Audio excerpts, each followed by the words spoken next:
Hello বন্ধুরা, welcome back to my channel flavours by Shubhra. আজ তৈরি করব কড়াইশুঁটির পরোটা। কড়াইশুঁটির পরোটাটা তৈরি করার জন্য কড়াইশুঁটিগুলোকে ছুলে নিয়েছি আটা ময়দা মিলিয়ে, 2 চামচ ছাতু, কাঁচা লঙ্কা আর নিয়েছি আদা। আমি এখন কড়াইশুঁটিগুলোকে মিক্সিতে দিয়ে আদার সাথে পেস্ট করে নেব। ময়দাতে দিয়ে দিচ্ছি কালো জিরে, দিয়ে দিচ্ছি চিনি, আর দিচ্ছি লবণ, সাদা তেল,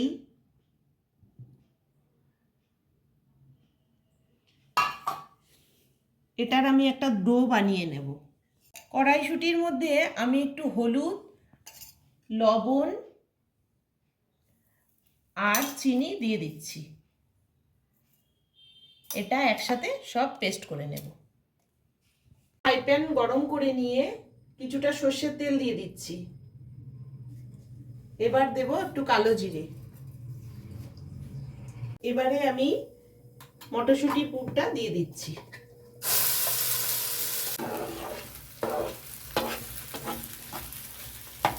কড়াইশুঁটিটা জল শুকিয়ে আসলে আস্তে আস্তে কালারটা চেঞ্জ হয়ে যাচ্ছে। 2 মিনিট ভেজে নেওয়ার পর আমি মাঝখানটা একটু ফাঁকা করে দিয়ে দিচ্ছি ছাতুটা দিলে কড়াইশুঁটিটা একদম ড্রাই হয়ে যাবে। পুরটা তাহলে শুকনো হলে রুটিটা ফাটবে না। পুরটা রেডি হয়ে গেছে, এবার তুলে নিয়ে আমি ময়দার মধ্যে দিয়ে দেব।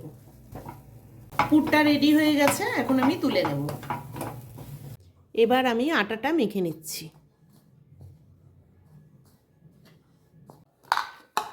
ময়দা মাখা হয়ে গেছে, এবার আমি লেচি কেটে নিয়ে পুরগুলো ঢুকিয়ে দেব। ছোট ছোট করেই লেচিগুলো কাটছি।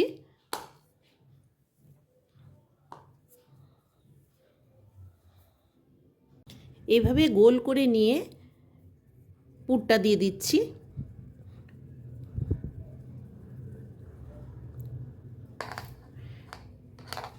পুরটা শুকনো হলেই পরোটাগুলো ফাটবে না, সেই জন্যই ছাতুটা দেওয়া। ছাতুটাতে জল টেনে নিয়েছে অনেকটা, তাহলে পরোটাগুলো ফাটে না, না হলে ফেটে যাওয়ার ভয় থাকে।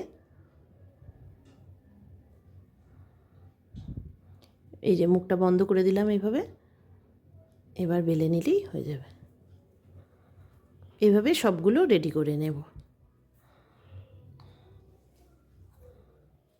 পুর ভরা হয়ে গেছে, এবার আমি পরোটাগুলো বেলে নিচ্ছি।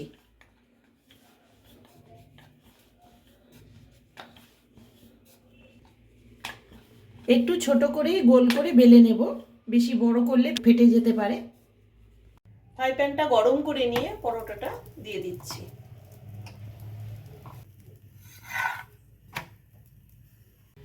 দুপাশটা হালকা সেকে নিয়ে এবার আমি তেল দিয়ে দিচ্ছি।